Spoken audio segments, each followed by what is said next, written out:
Hey, it is me back with another book review. It's been a while, I apologise, but hopefully this one is going to be worth it. So, I just finished reading this book, Forever and a Day by Anthony Horowitz. It is one of the continuations of Ian Fleming's James Bond legacy by Anthony Horowitz, who you might know from the Alex Rider books. Very much inspired by Ian Fleming, James Bond, and all that spy stuff. I love his little biography in here where he describes himself as, he may have committed more fictional murders than any other living author. That's quite a claim. So, I always like to begin my reviews by talking about why I bought this book and why I decided to read this book. And I normally don't buy mainstream fiction just because I try and support other authors who are indie or self-published and are doing what I'm doing. But this one, I was in the queue at the supermarket and I saw it on sale for $4.99 in a big pile, and I thought, you know what? I really need something to read when I'm at the pool, so why not? And I picked it up, and it has had a few hours or more sitting at the pool enjoying it, and yeah, I really did enjoy it. It was a great poolside read. What did I think of it overall? Well, it was actually quite a journey. So I started reading this book with really no preconceptions about it. I'd heard lots of good things from the Bond community about it. I like Anthony Horowitz as an author. Obviously it's got the James Bond connection. It's all set in the south of France, which is one of the places in the world I love the most. And I started reading it, and it was an interesting journey because I really enjoyed it at first. Then I got kind of in the middle. I was like, I'm not enjoying this book as much as I thought I would. And then towards the end, the third act really picked up, and by the time I finished it and closed the book, I was like, oh yeah, that was a good read.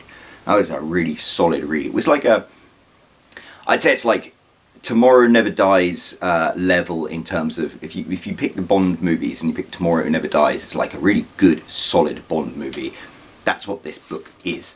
But why did I have that period where I didn't like it? So, Anthony Horowitz is, I think, the fourth author to pick up the Bond legacy. When Ian Fleming passed away, Anthony Burgess, under a pen name, wrote Colonel's Son, and then about a decade later, John Gardner came in. John Gardner, I think that's right. Gardner came in with license renewed and a bunch of other books that continued the James Bond saga. And I read all of those as a teenager, and I enjoyed them a lot. Then Raymond Benson took over. Loved the books that Raymond Benson wrote, I have to admit. I really enjoyed them. Jeffrey Deaver picked up with Carte Blanche, and now we've got Anthony Horowitz holding the reins of the franchise. What I found really noticeable about John Gardner's books, Raymond Benson's books, and Jeffrey Deaver's book was the fact that a lot of them as an author came across in the writing. John Gardner in particular, it was very obvious because he introduced certain things to the James Bond character that didn't exist in the Fleming ones. Like, he had James Bond being a massive fan of jazz, having a vinyl jazz collection, recognising songs, talking about the artists. Those were things I don't recall from the Ian Fleming books, so it's kind of interesting where authors insert themselves into such a familiar franchise. I think the biggest problem that I had with this book when I reached the midpoint was none of that came across. Anthony Horowitz is a phenomenally talented writer, and what he did was recreate Fleming's tone and the character of James Bond in a way that was so perfect it was almost imperfect. It's like when they talk about the CGI of characters in movies, they have something called Uncanny Valley, where it's like they look so realistic that you are hypersensitive to the things that reveal they're not real. And it was almost like that. I got to the midpoint and I'm like, he writes James Bond so perfectly that all I can think about is how, like, it's a recreation. It's almost like a computer trying to recreate the style of writing. It has every single nuance and adjective and turn of phrase and sentence length and beat right, except it doesn't have that, like, human person behind it. Ian Fleming's books had that very vivid human aspect to them. However, I say that, but when we got to the final act, when the action ramped up, that is when Anthony Horowitz's style really came into play, because he is a very, very competent writer when you talk about, like, action scenes and throwing yourself as a reader into the action scenes. explaining what happens, the clarity, and that worked really, really well. And I remember I struggled with the second act of this book, but the third act I just flew through in like an hour, because it was so well written. And the other thing that I think really stands apart with this book is that the plot is very, very simple. And that is not an insult. I think the best plots are always really, really simple plots. He has a really solid plot. It's very simple. It has a twist, and it's got that perfect thing where the twist is one you didn't see coming, but kind of makes perfect sense when you read it. And I think, to a certain extent, that's one aspect of this book in which Anthony Horowitz is a superior writer to Ian Fleming. Just because he really builds the structure so tightly. And I think it's because he has such a solid background in writing mysteries, writing crime novels, that he knows how important that structure is. And Ian Fleming, as talented as he was, his books often fell apart when it came to the structure and the plot. I mean, you read Goldfinger and it is kind of a mess. So this book is kind of better than the real thing. But also the fact that it got so good at the end, and Anthony Horowitz's sort of writing style came across so strongly, I think is where I really got back into the groove of this book. Because it was like, okay, I'm with James Bond, but I'm with James Bond as seen through the eyes of another talented author, which is what I liked about John Gardner's books and Raymond Benson's books. The other thing that he does brilliantly is he creates some very, very memorable characters. I would say the characters in this book, especially the two bad guys, are as memorable as any of the ones in Ian Fleming's books, and definitely more memorable than in John Gardner's books. Really, really enjoyed it. The thing that surprised me is it's quite a gruesome book.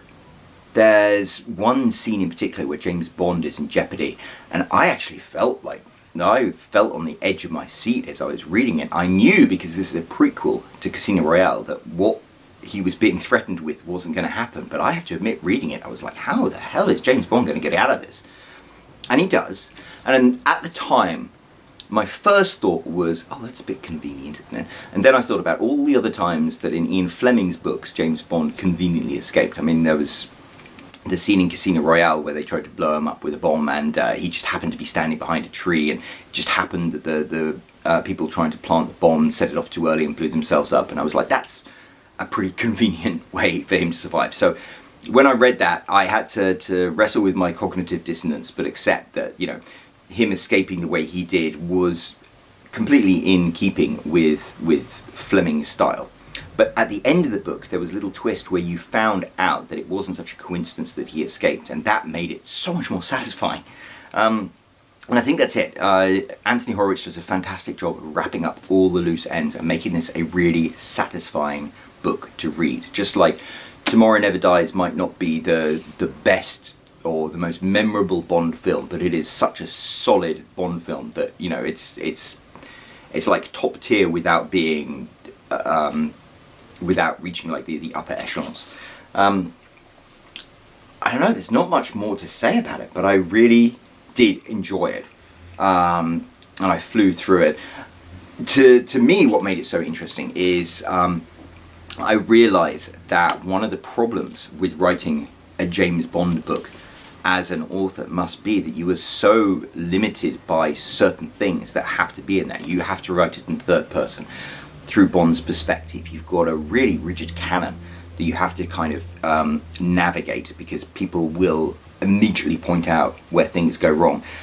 And the original Ian Fleming books were written such a long time ago now that the particular style of these books is one that, you know, doesn't always feel as fresh as other things. I read a lot of romance novels, and, you know, romance novels being written first person with alternating points of view, they make it a very dynamic read, whereas this, it was kind of like putting on a suit that's a size too small for you. But that's just the nature of what it is authors who continue the James Bond legacy have to squeeze their stuff into. And I don't think, out of all of the continuation novels that I've read, any author has managed to do it as adeptly as Anthony Horowitz did. I wouldn't necessarily say this is my favourite of the continuation novels. I really liked Raymond Benson's High Time to Die, and I enjoyed Colonel's Son a lot, but this is fantastic book. Really recommend it if you are into James Bond. And the final thing I'm going to say about it is it was really enjoyable to have a hardback copy of this book. So I literally had this by the pool. I was reading it when my kids were splashing about. And as much as I will rave about the Kindle, because the Kindle is like the bread and butter of what I do for a living, it is really nice to have a physical copy of a book in your hands. It's almost like meditation, except you are in someone else's mind. So there we go. Definitely, if you are a James Bond fan and you're looking for a book to read and you haven't yet gone through this one, I definitely think it's worth picking up. You will really enjoy it. That's all I have to say. But I'm going to be back with more book reviews soon. The reason there's been such a gap is that I've actually been sort of reading multiple books concurrently, including ones with my kids. So as all of those wrap up, you will get more book reviews from me. It's been a lot of fun, and I will chat to you soon. Bye bye.